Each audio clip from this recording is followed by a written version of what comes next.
Assalamualaikum warahmatullahi wabarakatuh. Ya, lagi-lagi ya penulis lihat videonya Devianto Wahyu. eh Ya karena lihat apa mau sengawur apa sih rekomendasinya. Dan kali ini adalah soal cairan yang ada di kendaraan, soal penggantiannya. Wah, ekstrim ya, cik banter gitu loh ya, cik cepet cik seringnya gitu loh. Kok seakan-akan cepet banget umure, kok apa pat-pat umure cairan-cairan di kendaraan.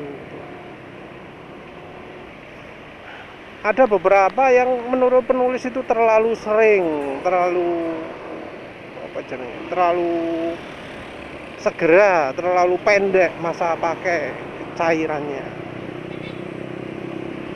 Kalau oli mesin ya itu kayaknya sudah standar ya, 1.500 sampai 2.000 km itu standar. Banyak orang yang sudah menganut, tapi ya sebenarnya termasuk salah juga ya, karena dengan memfikskan segitu resiko rusak kalau pas lagi olinya nggak bagus bakal tetap ada. Memaksakan masa penggantian secepat itu atau selama itu 1.500 atau 2.000 itu bisa merusak mesin. Jangan kaget kalau mesinnya tahu-tahu butuh ganti bearing, mas, ini bearingnya rusak, ganti noken as, mas, ganti rocker roller, mas. Untuk oli itu jauh lebih aman bila kita itu menggantinya bukan berdasarkan kilometer. Kita itu harusnya menggantinya berdasarkan apa suara mesin sudah kasar, apa performa mesin sudah turun, atau engine brake-nya apa sudah apa masih licin gitu ya.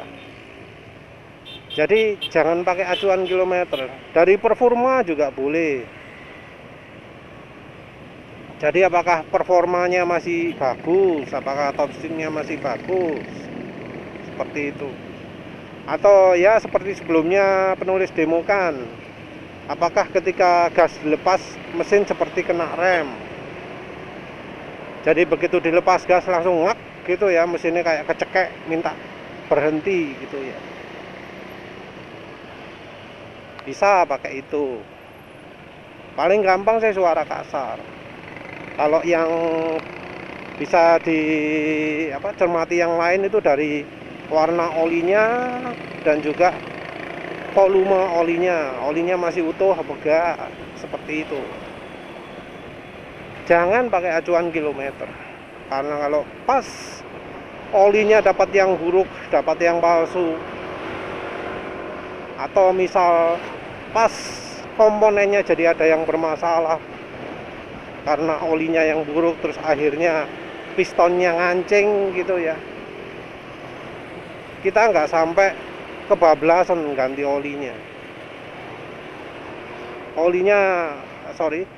ganti olinya tetap di kisaran yang aman. Karena oli yang rusak terus kemudian kita teruskan sampai 1.000 km, maka yang terjadi makin banyak kerusakan yang terjadi. Jadi ada yang di YouTube barusan ngomong, ini loh contoh gara-gara pakai engine flash mesinnya jadi aus parah karena kerak-keraknya turun dan goser-goser. Ya sebenarnya salah juga sih, karena keraknya mesin itu bukan kerak padat, tapi biasanya dari oli yang mengering. Nah yang benar itu kalau misalnya sampai terjadi kerusakan, itu kerusakannya terjadi karena olinya terlalu encer. Saat oli terlalu encer, oli tidak bisa lagi melindungi komponen mesin dengan baik dan terjadilah aus. Jadi kalau sampai komponen aus itu ya mestinya salahnya oli.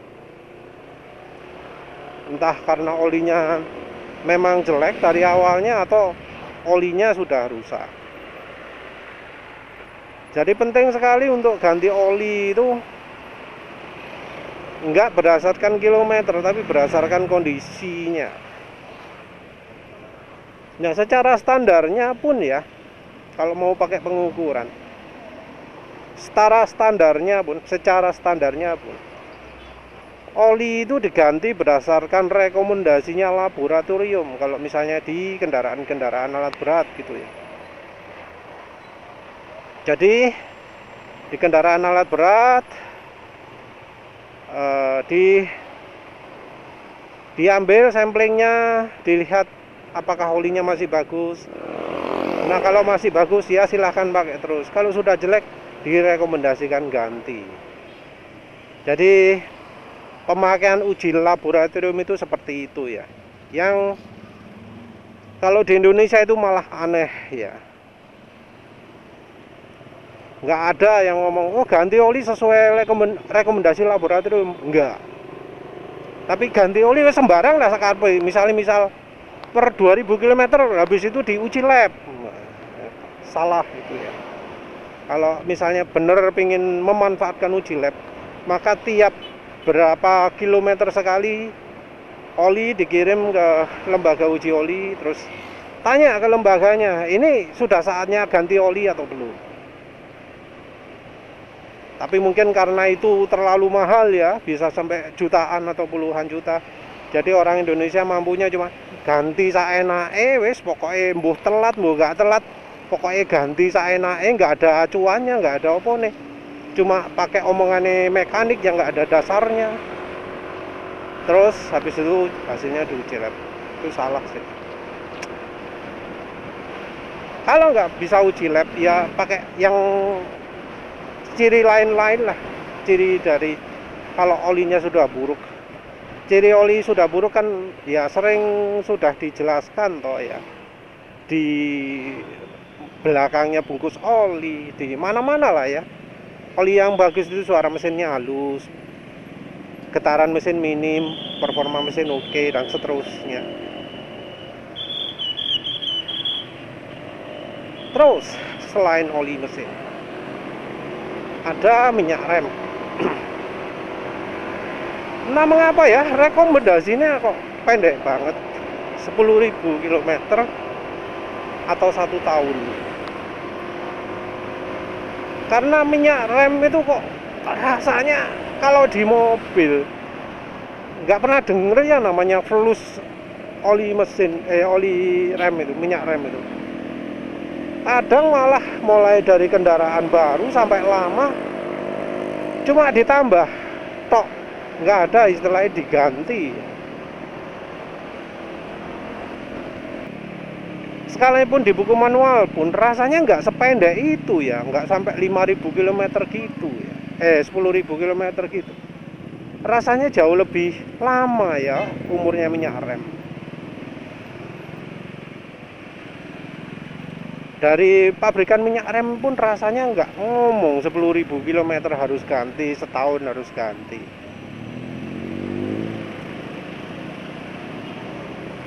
Rada aneh lah ganti oli itu. Oh iya, soal oli mesin juga diomongnya kalau nggak salah sebulan sekali ya. Nah itu acuannya dari mana harus sebulan sekali?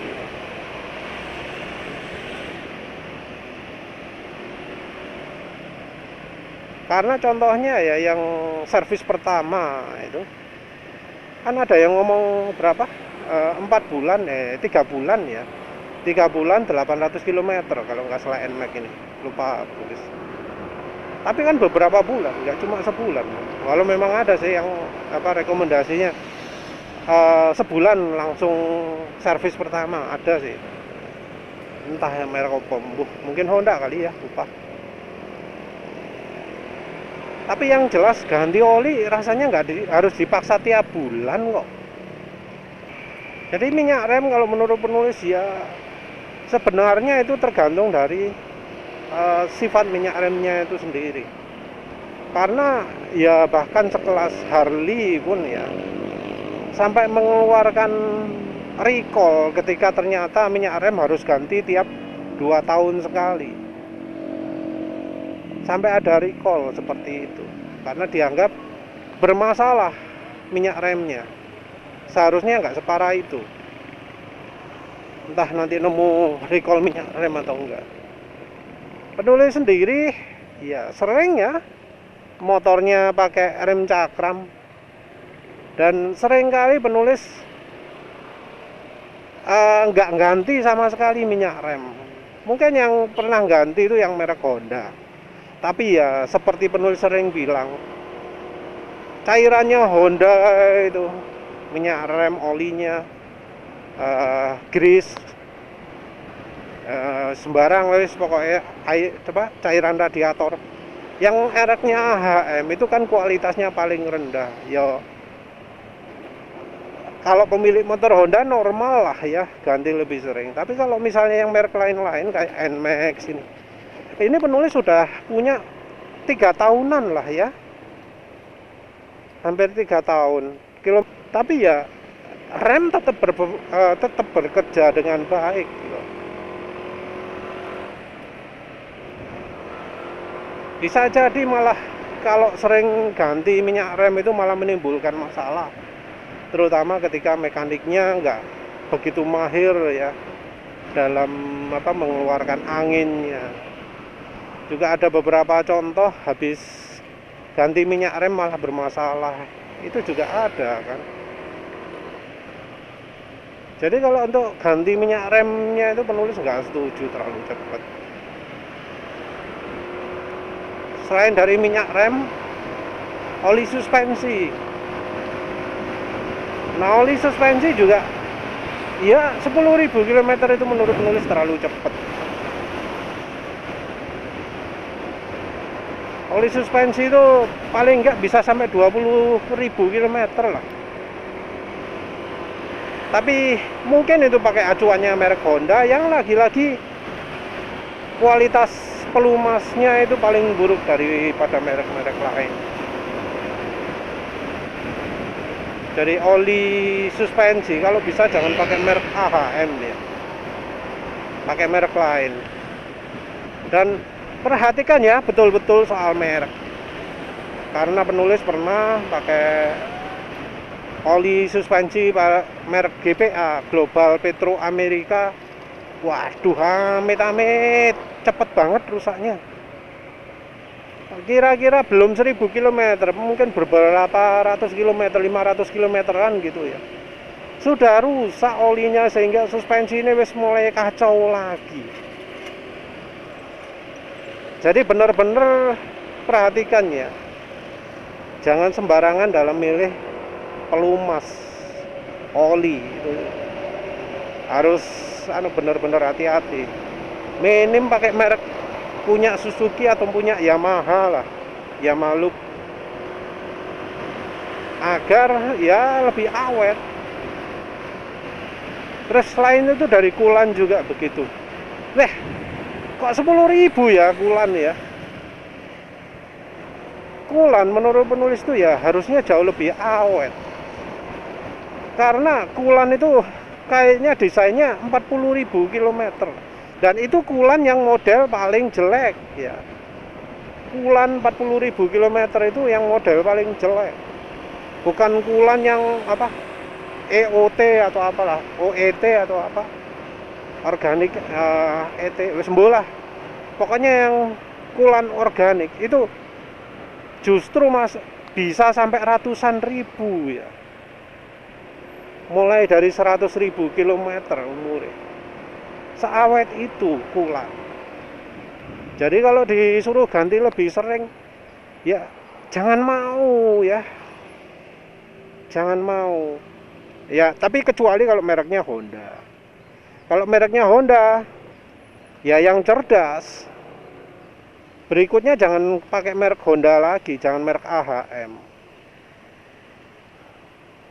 Jadi kalau sudah motornya Honda, berikutnya mau oli mesinnya, oli transmisi, oli gear, oli suspensi, radiator kulan, minyak rem, jangan ganti merek AHM lagi ya.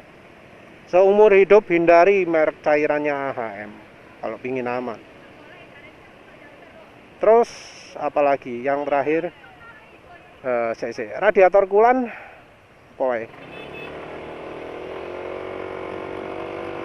Terakhir apa, bensinnya ya. Nah, bensin itu juga ya kalau bisa sih jangan pertalite ya. Kalau bisa jangan pertamax juga,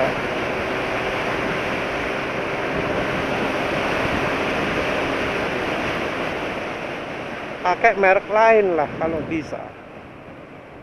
Tapi ya wes, kalau nggak bisa menghindari harus pertalite ya mungkin bisa yang merek apa jeneng, kalau nggak bisa menghindari pertalite ya mungkin bisa lah pakai aditif, seperti misalnya aditif eh, minyak samin cap onta, aditif apa maneh, margarin tapi harus diendapkan terpisah. Cobalah yang seperti itu biar eh, ada kesempatan pembersihan ruang bakarnya.